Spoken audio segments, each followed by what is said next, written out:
महाराज जी को नमोस्तु नमोस्तु नमोस्तु। एलग जी चुल्लक जी को इच्छामि इच्छामि इच्छामि। महाराज जी धनतेरस पर सब धन प्राप्ति के लिए अलग अलग क्रिया करते हैं। जैन धर्म के अनुसार कौन सी क्रिया हमें करनी चाहिए, 4 बातों के माध्यम से बताइए।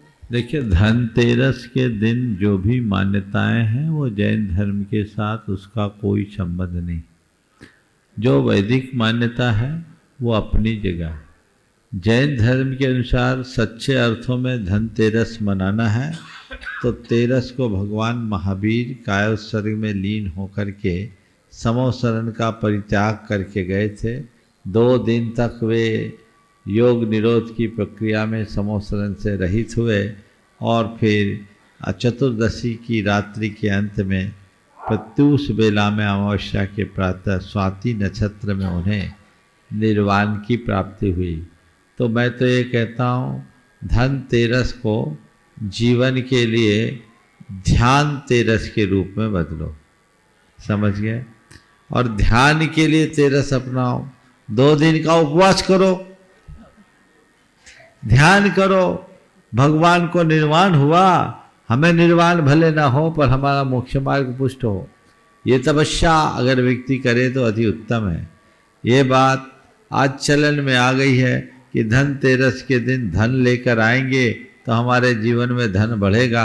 तो मुझे नहीं मालूम दुनिया के जिन देशों के लोग ऐसा कोई धनतेरस नहीं मनाते उनके पास धन की कमी तो नहीं दिखती है क्या? तो ये सब चीज़ें हैं, एक लोक रीति है, लोक मान्यता है। आप अगर किसी तिथि विशेष के दिन धन संपत्ति खरीद करके लाए, सामान खरीद कर लाए, उससे मुझे कोई एतराज़ नहीं। लेकिन अगर आप इस विश्वास के साथ लाते हैं कि इस दिन लाने से मेरा घर खुशहाल बना रहेगा, धन धान्य की समृद्धि बनी रहेगी, तो ये एक प्रकार का अज्ञान है।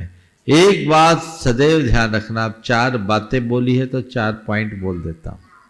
तुम्हारे जीवन की खुशहाली बाहर के टोटकों से नहीं होगी, तुम्हारे जीवन की खुशहाली तुम्हारे पुण्य से होगी। पहली बात, खुशहाली का आधार पुण्य है।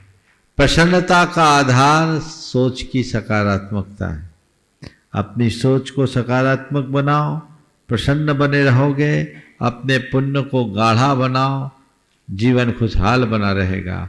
और हमेशा 2 और बातें, कर्म सिद्धांत के विश्वासी बनो और कर्म कांडों से बचो। आत्मविश्वासी बनो, अंधविश्वासी नहीं। ये सूत्र आत्मसात कर ले तो हमारे जीवन में कोई दुविधा शेष नहीं रहेगी। नमोस्तु महाराज।